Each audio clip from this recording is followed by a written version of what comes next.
Our story began with a few Mit City Tales Medieval Era entsteht seit 2 Jahren das Erstlingswerk von Irregular Shapes aus Frankreich. Alles, was über den dieses Jahr in den Early Access startenden City Builder bereits bekannt ist, habe ich euch daher wie gewohnt kompakt zusammengefasst. A city to be proud of. A city of which tales will be told.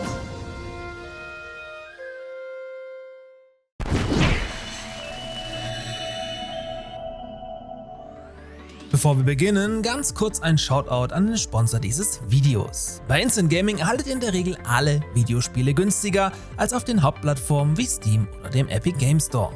Vergleichen lohnt sich also immer.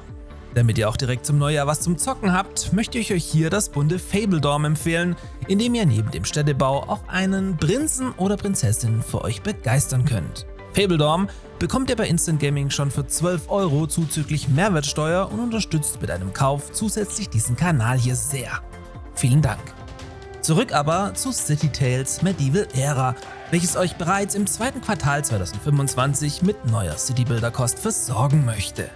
Im Spiel sollt ihr riesige organische mittelalterliche Städte entwerfen können, die sich Stück für Stück auf natürliche und realistische Weise weiterentwickeln.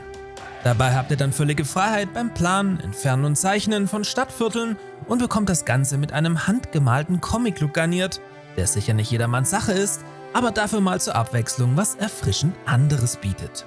Damit euch nicht langweilig wird, soll das Spiel über 50 verschiedene Ressourcen und 60 Gebäudetypen verfügen, welche sich zudem dank prozeduraler Generierung nicht exakt gleichen und so für mehr Realismus sorgen. Um den City-Builder-Part möchte City Tales außerdem eine Geschichte erzählen, die euch in Form von diversen Begleitcharakteren erzählt wird, die euch dann auch ständig vor die Wahl stellen und ihr so dementsprechend den Fortgang der Story beeinflusst.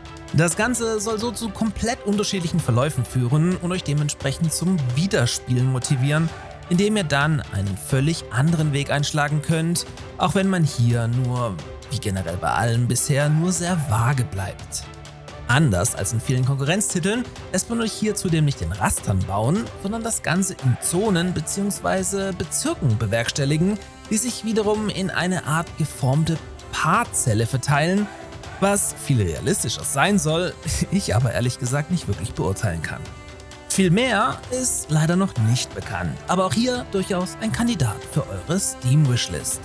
Apropos Steam, City Tales erscheint exklusiv dort und soll wie gesagt irgendwann im zweiten Quartal 2025 in den Early Access starten. Ganz so lange warten müsst ihr allerdings nicht. Denn bereits in den kommenden Tagen möchte man euch via Demo reinzocken lassen. Ein Datum hierfür gibt es zwar noch nicht, da das nächste Steam Next Fest aber für Anfang Februar geplant ist, kann man den Zeitraum ganz gut eingrenzen. Sobald es hier konkreter wird, werde ich wieder berichten, also gerne dranhängen bzw. ein Abo dalassen, damit euch die News dann auch erreichen können und in diesem Sinne ein frohes neues Jahr 2025.